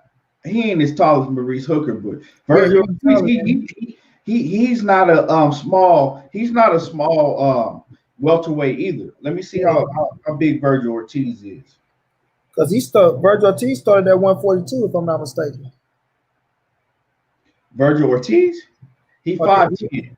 he 5'10"? He's Yeah. 5'10". And so he always been at Yeah, 147. he did start at 140. Yeah, he started at 140. Yeah, he Yeah, did. so right. So he making his The way up the rookie hill. Renee Box Young in the building. What's happening with him? Renee was one down. So he working his way up as well. So just like you say, Keith, cut them extra pounds with Maurice Hooker, be better. You know, him not draining himself for them 7 pounds. So to me, it's, like I said, it's gonna be fan friendly. It's gonna be fan friendly. It's gonna be fucking exciting. But Do could you see this fight going all 12 rounds? Because we I know really both don't. of them can bang. Yeah, I don't, bro. I don't. You feel me? I don't. And that's what's gonna be interesting. Sometimes we see fights, we be like, that shit ended in a knockout. There's no way it's going 12 and then fuck around and go 12. You know, but at the same time, just looking at the overall, like looking at both of their history, I don't see it going 12 rounds. You know what I'm saying? I don't see it going 12 rounds because Mo liked to fight. He liked to fight. And that's his style. And if he can draw Virgil Ortiz into like a uncareless fight and get his ass to just bang and give himself a chance to land his punch, then he got a shot at catching Virgil Ortiz's ass. That's why I say we're gonna see could Virgil Ortiz take that punch. See if he can take that punch. Because I think Maurice Hooker hurt almost everybody he fought. So I don't think it'd be no steps for Virgil Ortiz unless he just got a hell of a chin, and we gonna find out. But it's gonna be a hell of a fight, bro. I like that fight. I wasn't expecting it. I'm gonna tell you the truth. I wasn't expecting that fight, but it's a hell of a fight. It's a hell of a step up for Virgil Ortiz. It's the best opponent that he's faced on his resume. And you know, Mo been in the heat of the fire, so he been in there with the top of the top. He shouldn't be, phased by this shit. He should look at himself as the veteran, and go in there and show this dude that, okay, motherfucker, you welcome to the big leagues now. So we finna find out, bro. It's gonna be a hell of a fight. It's gonna be a hell of a fight. Yeah, I'm pretty sure that. Let's look at the tail of the tape, because one thing is I know that Maurice Hooker is long. Okay, let me see. Let me look up the reach, because okay, so Virgil Ortiz got a 72-inch reach, and then let me see what Maurice Hooker got. Let me see what Maurice Hooker got. Maurice Hooker got a 80-inch reach. So Maurice Hooker has an 8-inch reach advantage over Virgil Ortiz. So one of the key things is gonna have to happen, right? Maurice Hooker is gonna have to, utilize his jab, right, on the outside, and keep Virgil Ortiz at the end of his jab. That's one of the things that Maurice Hooker he has a big advantage, right? Um, that's a big reach advantage, money. 8-inch reach advantage. To a 72-inch? Huh? 80 to a 72. That's 8 inches. Hell yeah. That's a big reach advantage. Hell yeah. So, and like we said, man, we gonna get, because this is a hell of a fight. These are the type of fights that really be, because we steady talk about a lot of fights that ain't being made, right? Fights that we kind of want to talk into existence. Fights that's fucking right now is make believe and fairy tale, right? What I like to call them, right? But this is we need to focus on stuff like this, fights that are in the that's gonna happen, right? Yeah. Fights that we know that's gonna happen already, in great fights like this. This is a great fight. If you this is a more of a diehard fan fight, but it's a great fight. And some of the best fights, only the diehard fans are gonna know about them. And we see why. We see why. Because boxing is watered down. But yeah, man, this is a fight that, like I said, me and Money are gonna be talking about a lot more in the up and coming, months and weeks. And we gonna get Bo Mac on, try to get Maurice Hooker on here too. Yes, on sir. either my show or Money Show. Yes, sir. Yes, sir. Yeah, and me and Money still got some big things coming for y'all too. Um, and speaking of that, man, I gotta holler at you off the scenes about that, man. All right.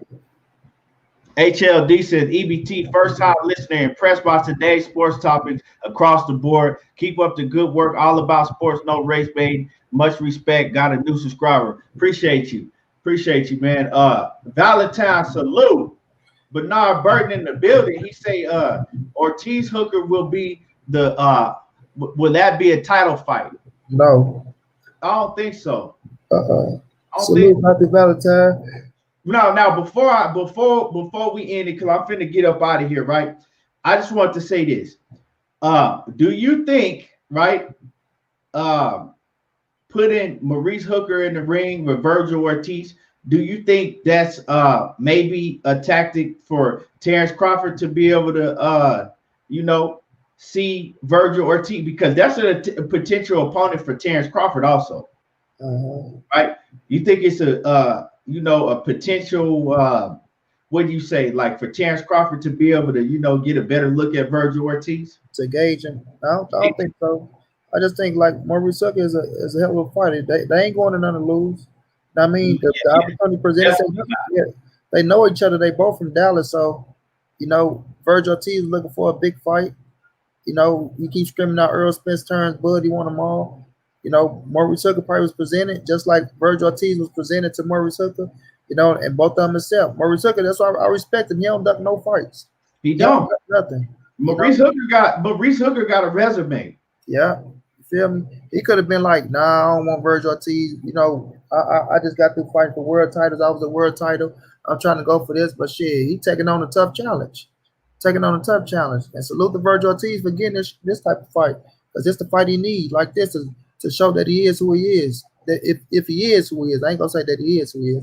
If he is who he is, you know. So that'll be it's a hell of a. I don't think it's a range finder, but at the same time, you do get to look at him up close in person now with Bomac being a trainer, so you can see if it do happen in the future. Then okay, we got a gauge of his ass, how he fight, what he look like, what he like to do, things of that nature. And then you got Maurice Hooker right there to tell you how the shit is. Is the power real? Is he really fast? You know what I'm saying? So it's all going to fall in play for him. So it can't do nothing. It can't be bad to sit up there and gauge his ass though. Right. When they box I say Valdez, Burchett, the good one, yeah. And I seen Drew Macker here earlier talking about Frampton and Jamel Hearn. We'll touch on that on another time too. So yeah, we're gonna talk about all of that. Yeah, Money in the Ghetto says, good show, fellas. Appreciate you. And y'all make sure that y'all hit the like button. Make sure y'all hit the like button. If you haven't hit the like button, make sure that you subscribe to the channel, Everything Boxing and Sports. If you're not already a subscriber, and make sure you subscribe to Money Brown TV. If you're not already a subscriber to Money Brown TV.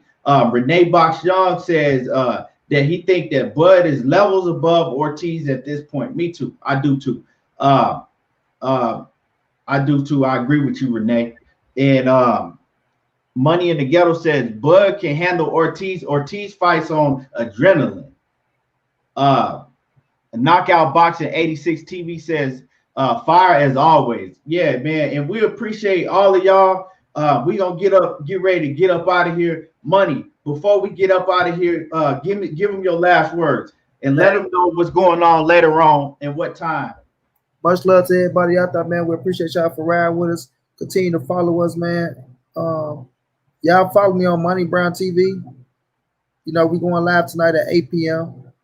But I'm gonna see, 8 p.m. because I was probably gonna do it at 9, but 8 p.m. we going live tonight, man. We gonna talk boxing. You feel me? Follow me. 8 p.m. What time though? What time zone? 8 p.m. Central Time. 8 p.m. Central Time, 9 p.m. Eastern, and at 6 p.m. Pacific. You feel me? But make sure y'all follow me on Instagram as well if y'all not. Money_the writer. Do great work over there. We stream every fight every Saturday, man. So if you don't got no place to watch the fight, come on over to Instagram. We be on it, man. Much love to y'all. Keep supporting me and my bro Keon. You feel me? Like you said, we got big things in the plans for y'all, and y'all gonna be surprised, man. But salute to y'all. Y'all know how your boy get down, man. Big dog status. Yes, sir. Yes, sir. And y'all already know how I do. Appreciate everybody that came in the building today. Salute to everybody in the chat. And y'all already know how I do. There you go, talking that boxing again. I don't watch reality TV. I watch boxing. And anything ain't everything, but around here, everything boxing. I appreciate all of y'all. And we'll be back next time. We out.